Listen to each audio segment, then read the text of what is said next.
Speaker साहब, मेरा कोई किसी से लड़ाई नहीं है। मैं पहले दिन से जब यहां आया हूं, तकरीर नहीं करने दी मुझे। जब मैं बात करता हूं शोर मचता है, गलत बातें करती है। मेरी किसी से कोई लड़ाई है?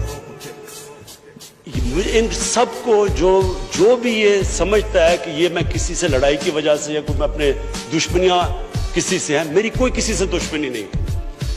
मैं आज आपके सामने कह रहा हूं कि अगर पाकिस्तान के अंदर, हमारे मुल्क में अगर सही माने में अकाउंटेबिलिटी प्रोसेस ना चला, हम किसी सूरत इतना पैसा नहीं इकट्ठा कर सकते अपने बच्चों को तालीम देने के लिए, सेहत उनके इलाज करने के लिए, अस्पताल ठीक करने के लिए।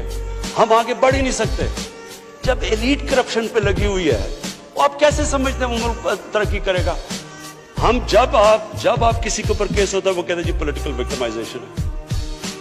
मुझे ये बताएं कि मेरे ऊपर पॉलिटिकल विक्टिमाइजेशन नहीं थी जब इन्होंने मेरे ऊपर 2002 का फ्लैट डिक्लेयर हुआ, मुझे इन्होंने सुप्रीम कोर्ट में 6 केसेस कर दिए। मेरे इलेक्शन कमीशन के अंदर मुझे सुप्रीम कोर्ट में 2 केसेस किए। क्या मैंने कहा कि कभी मैंने कहा विक्टिमाइजेशन है? मैं जवाब देता हूं। मैं जब वो फ्लैट लिया था, मैं सारी दुनिया जानती है मैं इंटरनेशनल क्रिकेटर था, मैं तो जवाब दे ही नहीं था। मेरे पास तो कोई पब्लिक ऑफिस नहीं था।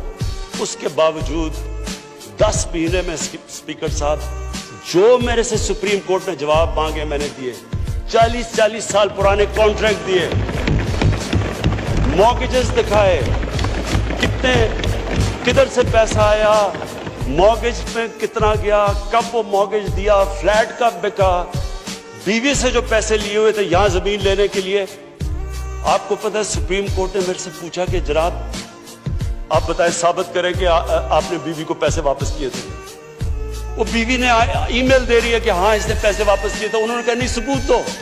ये कभी हुआ ही नहीं है ऐसे कि वो बीवी कह रही है पैसे, वो कहते नहीं। बैंक स्टेटमेंट्स निकाल के दी 15 साल पुरानी, जो मेरा ट्रांजैक्शन बीवी के साथ था, मनी ट्रेल दी, सारा जो पैसा वहां से हलाल की कमाई का बाहर से पाकिस्तान लेके आया, उसकी मनी ट्रेल दी। स्पीकर साहब, कोई मैंने कमाल नहीं किया। ये हर उस मुल्क में जिसमें जेन्युइन डेमोक्रेसी है, वहां एक लीडर को जवाब देना पड़ता है, क्योंकि वो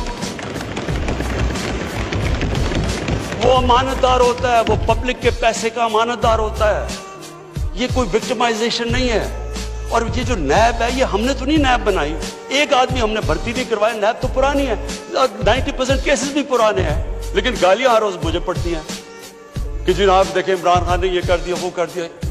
लेकिन स्पीकर साहब, मैं चाहता हूं कि हमारी पार्लियामेंट चले। मैं चाहता हूं कि डिबेट हो सही, क्योंकि डिबेट के बगैर आइडियाज तराशे नहीं जाते। डिबेट सबसे इंपॉर्टेंट चीज डेमोक्रेसी की अकाउंटेबिलिटी और मेरिट के बाद तीसरी चीज है, वो डिबेट होती है। यहां डिबेट ही नहीं हो सकती।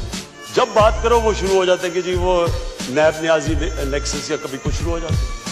यानी इस तरह तो बोल देखे ना स्पीकर साहब, मैंने तो नहीं नैब बनाई। पॉइंट ये है कि क्या फंडामेंटल प्रिंसिपल ये है, क्या हमारे जो इक़्तिदार में लोग रहते हैं वो जवाब देना चाहते हैं अपनी वेल्थ का, या नहीं देना चाहते? और अगर वो नहीं देना चाहते तो बाकी क्यों देंगे? आप जो कल्चर होता है वो ऊपर से सेट होता है। वो कहते हैं fish rots from the top. जब ऊपर से खराब होता है, सारा माशरा नीचे तक तबाह हो जाता है। करप्शन का स्पीकर साहब नंबर 1 प्रॉब्लम ये होता है कि मुल्क में जो पैसा ह्यूमन डेवलपमेंट में जाना होता है वो लोगों की जेबों में चला जाता है। नंबर 2 प्रॉब्लम ये होता है क्योंकि चोरी का पैसा होता है वो मुल्क में नहीं आप रख सकते, वो आपको मुल्क से बाहर भेजना पड़ता है। तो मैं सिर्फ ये कंक्लूड करता हूँ स्पीकर साहब, मैं अपनी ऑपोजिशन से बड़े रिस्पेक्ट से कहना चाहता हूँ, मेरी कोई किसी से दुश्मनी नहीं है, ना मैं कुछ बदला लेना चाहता हूँ। मैं सिर्फ ये बिलीव करता हूँ कि हमारा मुल्क, अल्लाह ने इसको इतनी नेमतें दी हैं, अल्लाह ने इससे क्या क्या चीज़ें नहीं हमें दी, लेकिन जब तक इस मुल्क के अंदर रूल ऑफ लॉ मीन्स कि everyone is equal in front of law, जब तक रूल ऑफ लॉ और लीडरशिप की अकाउंटेबिलिटी नहीं होगी, हम भी वही सारे बनाना रिपब्लिक्स की तरह एक समुंदर होगा गरीबों का और थोड़े से अमीर लोग होंगे। शुक्रिया।